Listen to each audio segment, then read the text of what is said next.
வக்ரதுண்ட மகாகாய சூரியகோடி சமப்பிரப அவிக்னம் குருமே தேவ சர்வகாரியேஷு சர்வதா. தென்னாட்டுடைய சிவனே போற்றி, என் நாட்டவர்க்கும் இறைவா போற்றி. அன்பர்களே, நண்பர்களே, இந்த புத்தம்பதிய வீடியோவில் உங்கள் அத்துணை பேரையும் சந்திப்பதில் மிகுந்த மகிழ்ச்சி கொள்கிறேன். இன்னைக்கு நம்ம பேச போகிறது மகர ராசி. அதாவது ஆண்டவன் எழுதிய தலைவிதி வரிசையில் மேஷம் முதல் 12 ராசிகளுக்கு பேசிட்டு வரும். அதில் தனுசு ராசி வரைக்கும் பேசியிருக்கோம். இன்றைக்கு நம்ம பேச போகிறது மகர ராசி. எனக்கு மிகவும் பிடித்தமான ஒரு ராசி மகர ராசி. பல முறை பல தொலைக்காட்சி நேரலைகளிலும் யூடியூப் சேனலிலும் நம்ம பகிர்ந்துருக்கோம். அதே மாதிரி இன்னைக்கு இந்த 10ஆம் இடம் கர்மஸ்தானம். ரொம்ப இதுக்கு ஸ்பெஷாலிட்டி என்னன்னு சொன்னோம்னா, மகர ராசிக்கு கர்மஸ்தானம். கர்மம் என்பது செய்ய வேண்டிய கடமையை சரிவர செய்வது, சரியான கடமையை சரியான விதத்தில் செய்வது. இந்த கர்மஸ்தானத்திற்கு மிக மிக நிறைய சிறப்புகள் உண்டு. இன்னைக்கு நம்ம பேச போகிற வீடியோலையும் கூட அத்தனை சிறப்புகளையும் பற்றியும் பேசிட்டு தான் வரப்போகிறோம். ஆண்டவன் எழுதிய தலைவிதி மகர ராசிக்கு என்ன, அதுக்கு முன்னாடி மகர ராசியுடைய குணாதிசயங்கள் என்ன, ஒரு 4-5 பாயிண்ட். அதற்கு பிறகு ஆண்டவன் எழுதிய தலைவிதி என்ன, ஆண்டவன் எழுதிய தலைவிதிக்கு அப்புறம் என்ன, வாட் யூ கேன் எக்ஸ்பெக்ட், எதை எதிர்பார்க்க முடியும். அதற்கு பிறகு நியர் ஃபியூச்சர் ப்ரிடிக்ஷன்ஸ், உடனடியாக அடுத்த 6 மாதம் முதல் 12 மாதம் இல்லை 24 மாதம் 2 வருஷம் வரை என்ன பலன்கள் இருக்கு, எதை எதிர்பார்க்கலாம், ஏதாவது பிரச்சனைகள் இருந்தால் அதற்கு தீர்வுகள் என்ன, தலைவிதியில் ஏதாவது பிரச்சனைகள் இருந்தால் அதற்கு தீர்வுகள் என்ன அப்படிங்கிறத பற்றி தெளிவாக பேசப்படும். ரொம்ப முக்கியமான ஒரு பதிவு. எவ்வளவோ யூடியூப் சேனல்ஸ் இருக்கு அஸ்ட்ராலஜியில். கிட்டத்தட்ட ஒரு 5000 பேர் 10,000 பேர் கூட யூடியூப்ல பேசிட்டு தான் வராங்க. ஆனால் இந்த பதிவானது ஒரு மிக மிக முக்கியமான ஒரு பதிவு. உலகெங்கிலும் இருக்கும் மகர ராசி நேயர்கள், அதாவது நீங்கள் மகர ராசியாக இருந்தால் உங்களுக்கு தெரிந்தவர்கள், ஃப்ரெண்ட்ஸ், ஃபேமிலிஸ் அண்ட் ரிலேட்டிவ்ஸ், நண்பர்கள், குடும்பத்தார்கள் மற்றும் உறவினர்கள் யாராவது மகர ராசியில் இருந்தால் இந்த வீடியோவை அவங்களுக்கு பகிரவும். இந்த வீடியோ உங்களுக்கு பிடிச்சிருந்ததுன்னா லைக் பண்ணி கமெண்ட் பண்ணி சப்ஸ்கிரைப் பண்ணுவோம். இப்போ வாங்க வீடியோக்குள்ளே போகலாம். மகர ராசி. அன்பிற்கினிய மகர ராசி நேயர்களே, மகர ராசி நேயர்களுடைய குணாதிசயத்தில் முதலாவதாக வரக்கூடியது அவர்களுடைய சிறப்பான, ரொம்ப யூனிக்கான வைராகியம் படைத்த குணம். எந்த ஒரு விஷயத்தையும் கையில் எடுக்கிறதுக்கு முன்னாடி கொஞ்சம் சலனப்பட்டாலும், கொஞ்சம் லேசியாக மந்தமாக இருந்தாலும், ஒரு விஷயத்தை கையில் எடுத்த பிறகு அதை தீர்க்கமாக செயல்படுத்துவது, அதில் எவ்வளவு பிரச்சனைகள் சவால்கள் வந்தாலும் எதிர்த்து நின்று அந்த பிரச்சனைகளை ஜெயிப்பது என்பது மகர ராசிக்கு உரித்தான ஒரு குணாதிசயம் ஆகும். இரண்டாவதாக மகர ராசி நேயர்களுக்கு இன்னொரு மிகப்பெரிய ஒரு குணாதிசயம் என்பது உண்டு. எப்பொழுதுமே முதல் பாகம், அதாவது கல்யாணத்திற்கு முன்னாடி வரை மகர ராசி தத்தளிக்கக்கூடிய தன்மைகள் இருக்கும். அதாவது என்னன்னா, மிகப்பெரிய போராட்டங்கள், மிகப்பெரிய சவால்கள், மிகப்பெரிய எதிர்ப்புகள், இதையெல்லாம் சந்திக்க வேண்டியது சைல்ட்ஹுட் என்று சொல்லக்கூடிய சிறுவராக இருக்கக்கூடிய அந்த சிறு வயது வாழ்க்கையில் நிறைய சேலஞ்சஸ் இருக்கும்.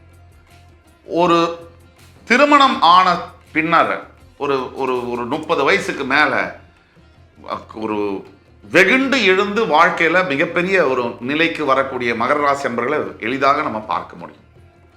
கடந்த 7.5 ஆண்டுகளில் மகர ராசி படாத துன்பமே இல்லை. என்னென்ன இருக்கோ எல்லாமே பட்டிருக்காங்க. பணத்தால, உடம்பால, உயிரால, மனத்தால படாத துன்பம் என்பது இல்லை.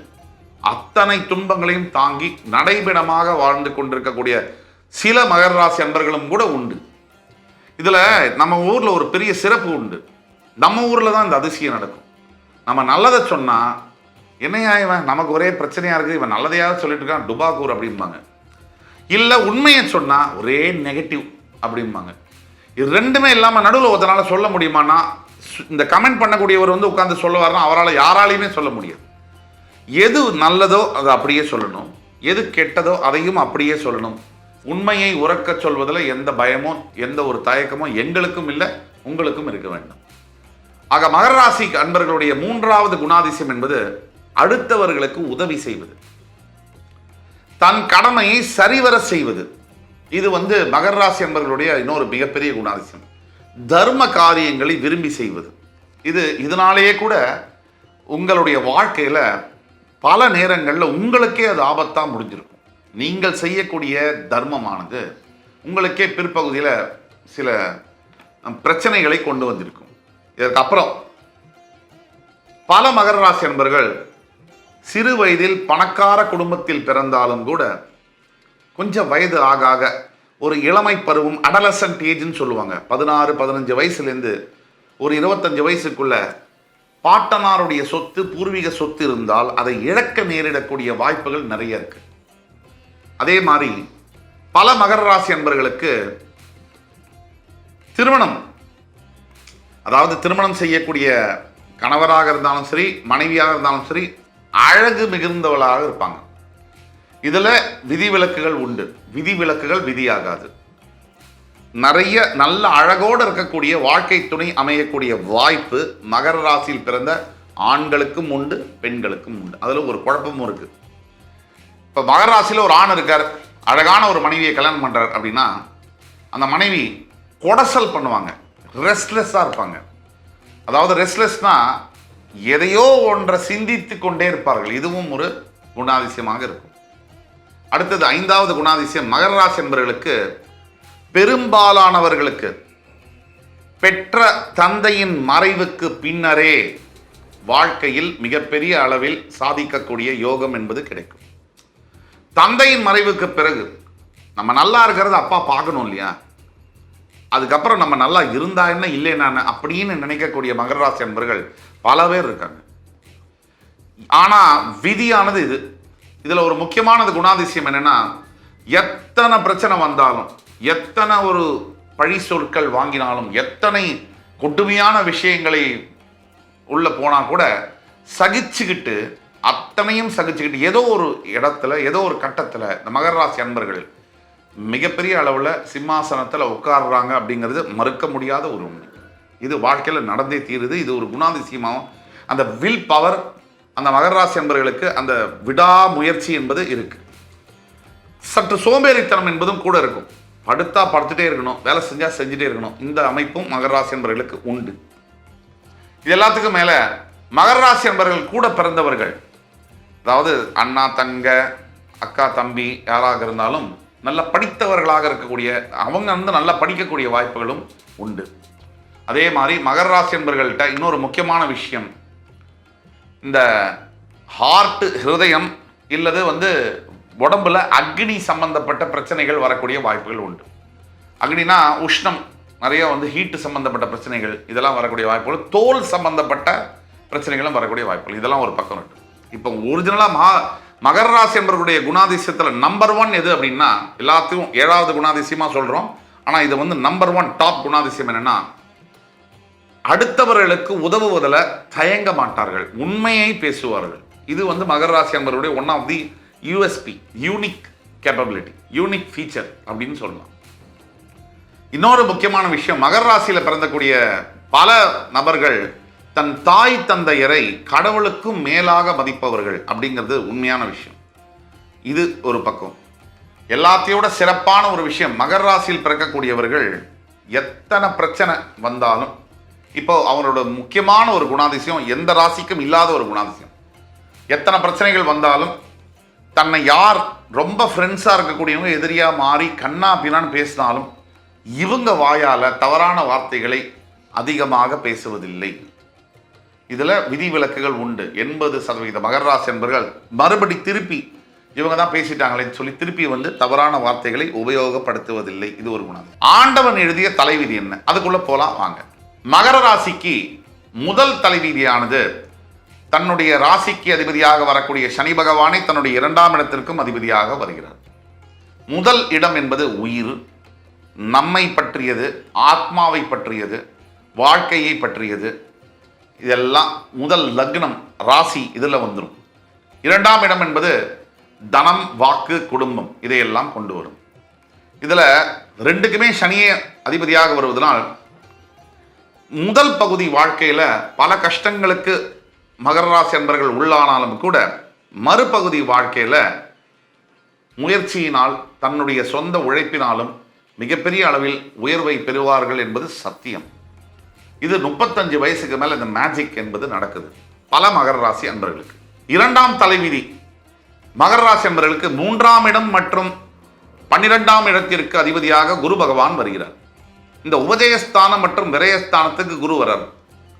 ரொம்ப முக்கியமா ஒன்று பார்க்கணும், மகர ராசியில் நீச்சம் பெறக்கூடிய குரு பகவான் மகர ராசியுடைய 3ஆம் இடத்திலும் 12ஆம் இடத்திலும் ஆட்சி பெறுகிறார். விரயஸ்தானாதிபதி ராசியில் நீச்சம் பெறுவது யோகமாகும். அதே மாதிரி உபஜயஸ்தானம் என்பது பாதி மறைவு ஸ்தானம். 3ஆம் இடம் முழு மறைவல்ல, பாதி மறைவு. அந்த 3ஆம் இடத்தில் குரு பகவான் ஆட்சி பெறுவதனால், அது மோட்சஸ்தானமாக வருவதனால், பல மகர ராசி அன்பர்கள் தன்னுடைய வயோதிக காலத்தில் ஆன்மீகத்தை நோக்கி ரொம்ப ஆர்வமாக உண்மையாக கமிட்டடாக பயணப்படுவாங்க. செல்ஃப்லெஸ் நேச்சர் அப்படிங்கிறதுக்குள்ளே போவாங்க, வாலண்டரி சர்வீஸ்க்குள்ளே போவாங்க. இது அவங்களுடைய தலையெழுத்து. நிறைய நல்ல எண்ணங்கள், தெய்வ பக்தி என்பது மகர ராசி என்பவர்களுக்கு இயற்கையிலேயே அமையக்கூடிய வாய்ப்பு என்பது நிறைய இருக்கு.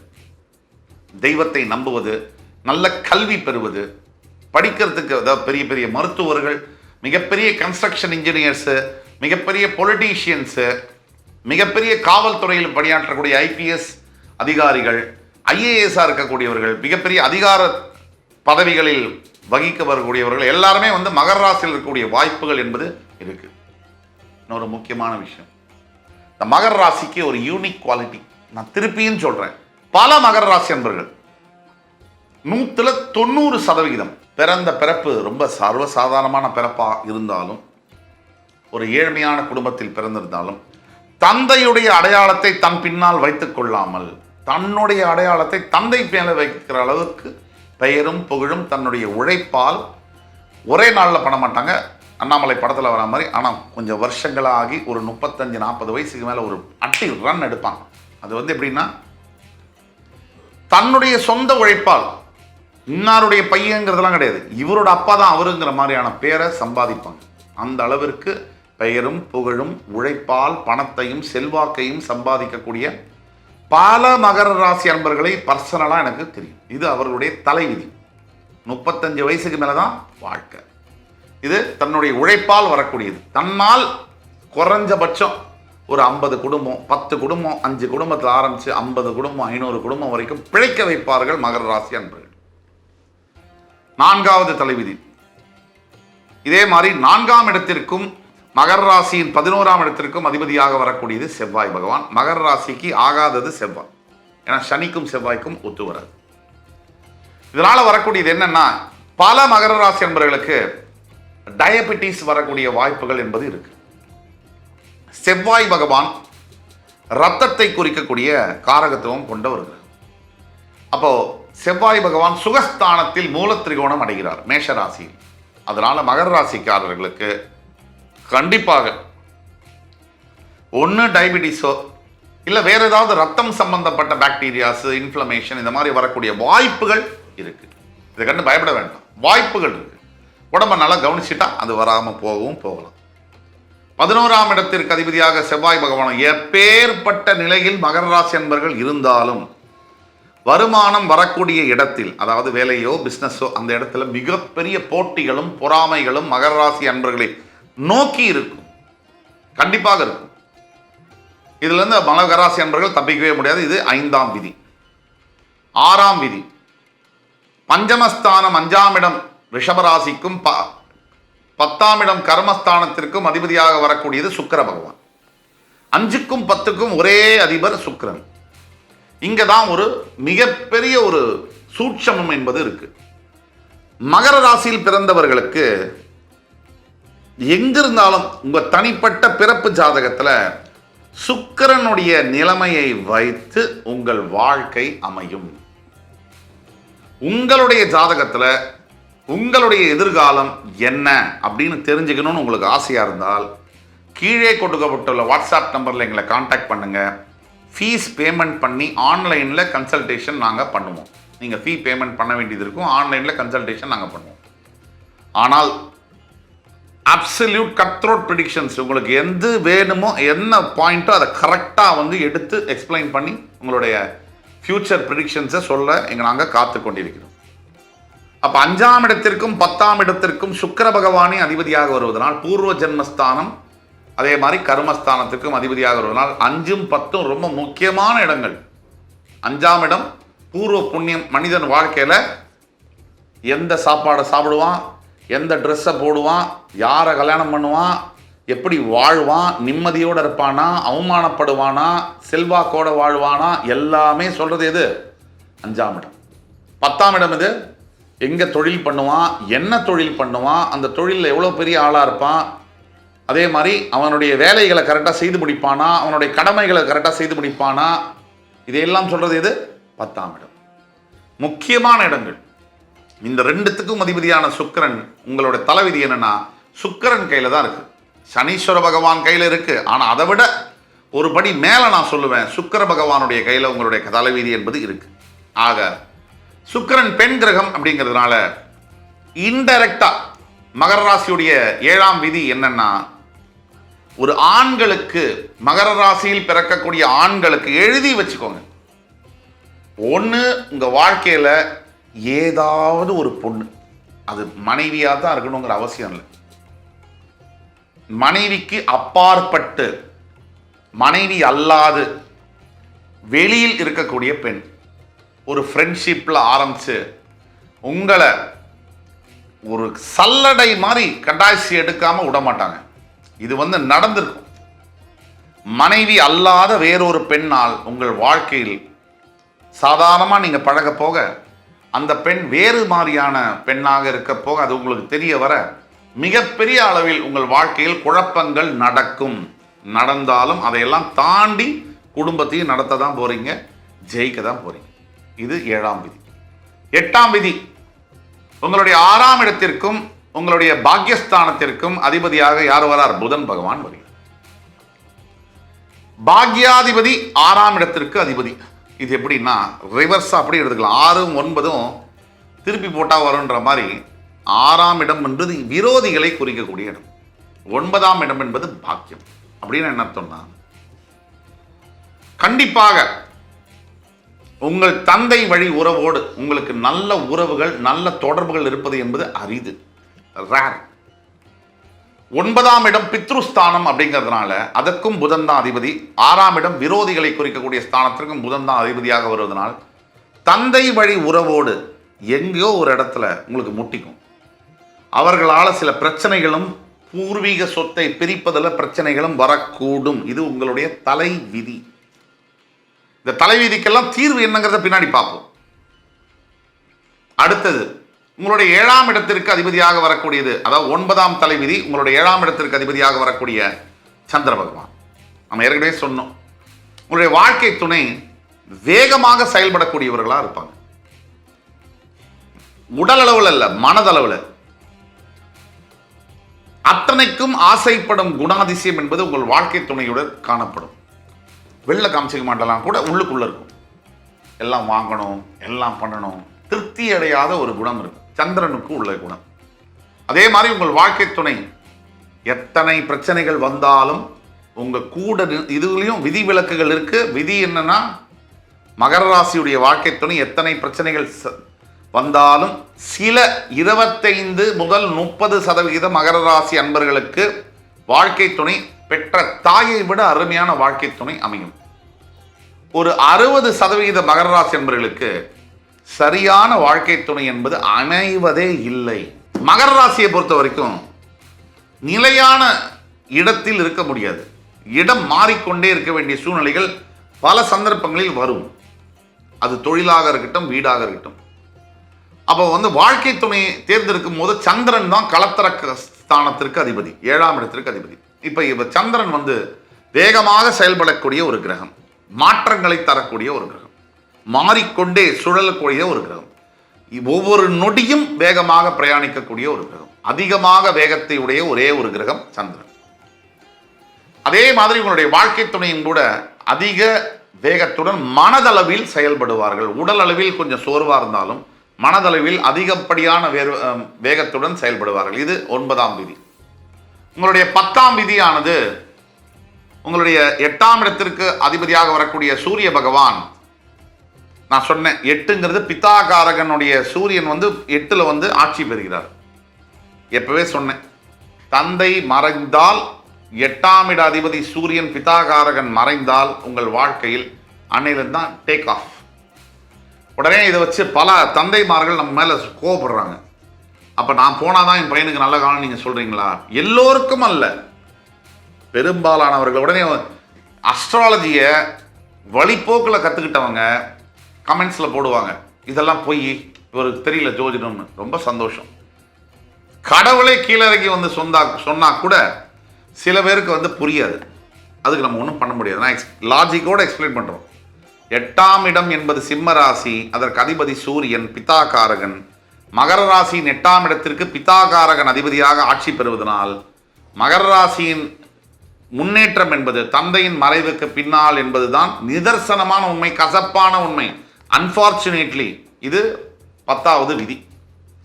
அடுத்தபடியாக நம்ம புதன், அதுக்கப்புறம் சுக்கிரன், அதுக்கப்புறம் செவ்வாய், அதுக்கப்புறம் குரு பகவான் எல்லாம் பார்த்தோம். இத்தனை தலை விதிகளில் ரொம்ப முக்கியமான விதி மகர ராசிக்கு ஒன்று இருக்கு. ஏழ்மையாக பிறந்து பல கோடிகளுக்கு அதிபதியாகக்கூடிய யோகம் என்பது பிறவியில் மகர ராசி என்பவர்களுக்கு உண்டு. ஆனால் நம்ம ஊரில் எப்படி தெரியுமா, இவர் அப்படியே உட்கார்ந்துருப்பாரு, மேலே ஒரு ஓட்டையை போடுவார், போட்ட உடனே பதன்னு கொட்டணும். அது நம்ம ஊர் விதி, நம்ம எதிர்பார்க்குற விதி. இவர் எதுவும் வேலையெல்லாம் செய்ய மாட்டார். அந்த ஜோசியர் சொல்றக்கூடிய ஜோதிடர் வந்து இவர் சொல்லணும், நீ எந்த வேலையும் செய்யாத, நீ அப்படியே உட்காரு, எல்லாம் உனக்கு நடக்கும் அப்படின்னு சொன்னா சூப்பர் ஜோதிடர். கடவுள் வந்து யாரை ஒருத்தர் சோதிக்கிறாரோ மறுபடி அவங்கள பெரிய ஒரு நல்ல காரியத்துக்காக தயார் பண்றாருங்கிறது தான் உண்மை. இந்த அவஸ்தைப்பட்டு மனசு நொந்து தன்னம்பிக்கை இல்லாத நபர்கள் எங்களோட வீடியோவை தயவு கூர்ந்து பார்க்க வேண்டாம். தன்னம்பிக்கை இருந்து வாழ்க்கையில் நம்ம ஜெயிக்க முடியுங்கிற 1% எங்கேயாவது ஓரத்தில் இருந்தால் மட்டும் இதை பார்த்தா போதும். தேவையில்லாத தற்கூறிகள்லாம் நமக்கு எதுக்கு? நமக்கு வீண் விவாதம் என்பது தேவையில்லை. நமக்கு தேவையானது எது அப்படின்னா, உண்மையான விஷயங்கள் என்ன, வாழ்க்கையில் நல்லதும் இருக்கும், கெட்டதும் இருக்கும், தோல்வியும் இருக்கும், வெற்றியும் இருக்கும். எல்லாத்தையும் தாண்டி தான் நம்ம ஜெயிச்சாகணும். ஆக அந்த தன்னம்பிக்கை உடையவர்கள் மட்டும் நம்மளை ஃபாலோ பண்ணால் போதும். இப்போது இந்த மகர ராசிக்கு முக்கியமான தலைவிதி நான் சொன்னேன். ஏழ்மையாக பிறந்து கோடீஸ்வரராக மாறக்கூடிய யோகம் மகர ராசிக்கு இருக்குது. அது மாதிரி ஒரு 100 பேர் எனக்கு தெரியும் பர்சனலாக. இது உண்மை. அவர்களாம் எப்படி வந்தாங்க அப்படிங்கிறத நம்ம பார்த்தோம்னா சும்மா லேஸில் வரல. இப்போ இந்த வீடியோவை பார்த்து கொண்டு இருக்கக்கூடிய அனைத்து மகர ராசி என்பவர்கள் சில பேர் இருப்பாங்க, எனக்கு ஒரே பிரச்சனையாக இருக்குன்னு. உங்களை மாதிரி 100 மடங்கு பிரச்சனையை தாங்கி அதை தாண்டி ஜெயிச்சவங்க தான் உண்மையிலேயே அந்த ஜெயிச்ச சீட்டில் உட்காரத்துக்கு தகுதியானவங்க. அதே மாதிரி நீங்களும் ஜெயிக்க முடியும். கொஞ்சம் தன்னம்பிக்கை, கொஞ்சோண்டு முயற்சி, இது மட்டும் இருந்தால் போதும், உங்களால் சத்தியமாக ஜெயிக்க முடியும். அடுத்தபடியாக நீங்கள் எதை எதிர்பார்க்கலாம், வாட் யூ கேன் எக்ஸ்பெக்ட், இதை பாருங்க. இந்த வாட் யூ கேன் எக்ஸ்பெக்ட்ல வரக்கூடிய முதல் பாயிண்ட், மகர ராசி அன்பர்கள் நல்ல சகோதர சகோதரிகளை எதிர்பார்க்க முடியாது. அப்படியே எதிர்பார்த்தாலும் ஏதோ ஒரு சந்தர்ப்பத்தில் அவர்களுடன் உறவு முறிவு ஏற்படக்கூடிய வாய்ப்பு என்பது உண்டு. 2வது பாயிண்ட், மகர ராசியில் பிறந்த ஆண்களுக்கு ஏதோ ஒரு இடத்தில் ஒரு பெண்ணுடன் திருமணம் ஆன பிறகு ஒரு பெண்ணுடன் ஒரு ஃப்ரெண்ட்ஷிப், நட்பு ஏற்பட்டு அது வேற மாதிரி மாறி அந்த பெண்ணால் அவமானப்படுவதும் பணம் இழப்பதும் என்பது உறுதி. ஜாக்கிரதையாக செயல்பட வேண்டும். 3, அனைத்து மகர ராசி என்பவர்களுக்கும் வாழ்க்கையில் அதிர்ஷ்டம் என்பது உண்டு. அந்த அதிர்ஷ்டம் உங்கள் கைக்கு வர மற்றவர்களை விட கொஞ்சம் எக்ஸ்ட்ரா லீப் என்று சொல்லக்கூடிய கடினமான உழைப்பை இன்னும் 5% அதிகமாக போட வேண்டும், முயற்சியை.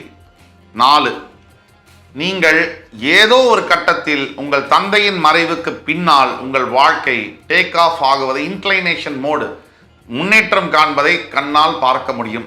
அதுக்காகவே உங்கள் அப்பாவை நீங்கள் குறை சொல்லுவதோ இது தவறாக அணுகுவதோ வேண்டாம். அவர் அமைச்சு கொடுத்த பாதையில் தான் நீங்கள் வர முடியும். ஆனால் உண்மை என்னன்னா, ஏதோ ஒரு தடங்கள் வந்துக்கிட்டே இருக்கும். இதுதான் பிரச்சனை. எடுத்த காரியத்திலெல்லாம் தடங்கள். இது 5வது, நீங்கள் எதை எதிர்பார்க்கலாம் அப்படின்னா, உங்களுடைய மனைவி இல்லை கணவன் உங்களுக்கு ஒத்துழைப்பு கொடுப்பது என்பது, உங்களை புரிந்து கொள்வது என்பது நடக்காத காரியம். இதை மனசில் நிறுத்திக்கோங்க. இதை எதிர்பார்க்கணும் நீங்கள். 6, வாட் யூ கேன் எக்ஸ்பெக்ட்.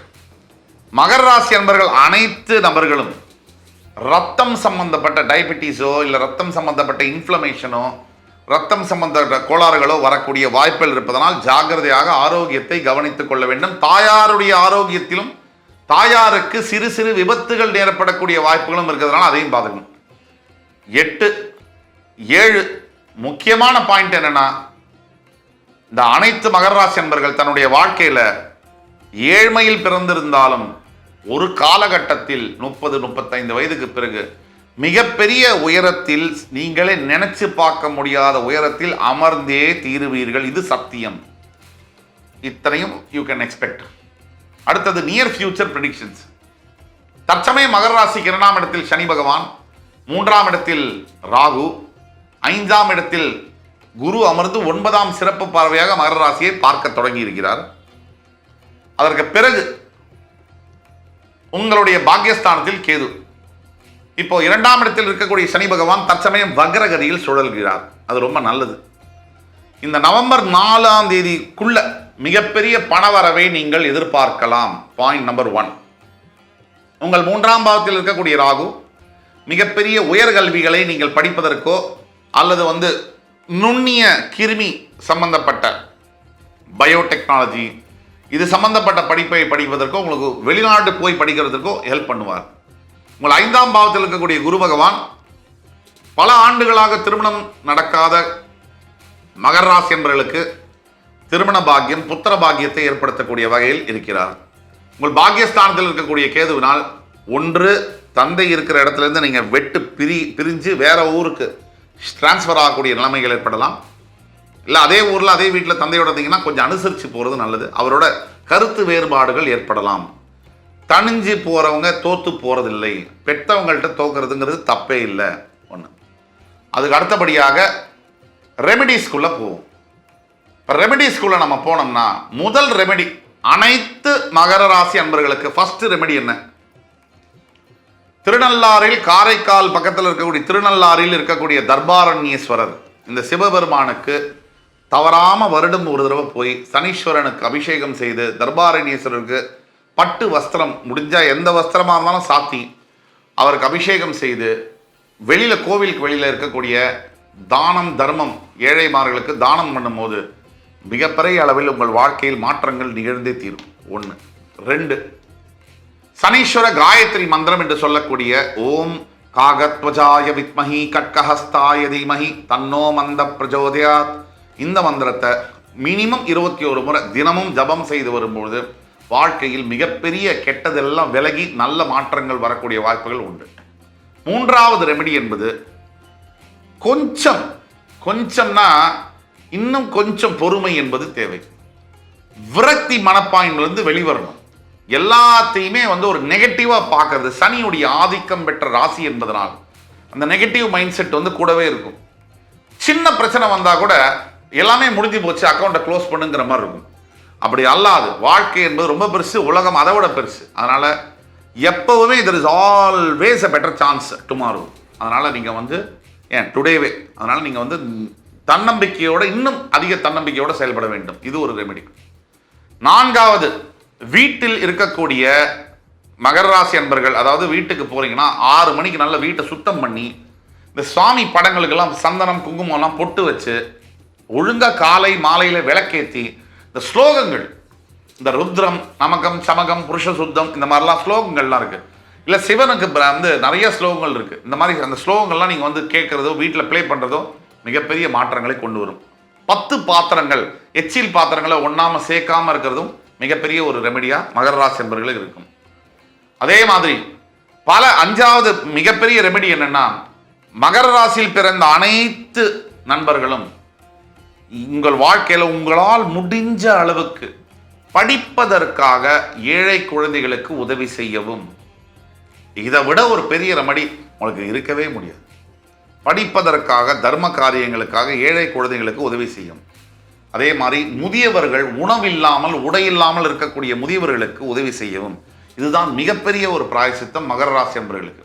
ஆக இந்த காணொளி என்பது மகர ராசி நேயர்கள், என் உயிரினும் மேலான மகர ராசி நேயர்களுக்கு ஒரு மிகப்பெரிய ஒரு விடிவெள்ளியாக இருக்கும் என்ற நம்பிக்கையுடன் மறுபடி உங்கள் எல்லோரையும் சந்திக்கும் வரை உங்களிடமிருந்து விடைபெறுவது உங்கள் சுபாஷ் பாலகிருஷ்ணன். நன்றி, வணக்கம், வாழ்க வளமுடன்.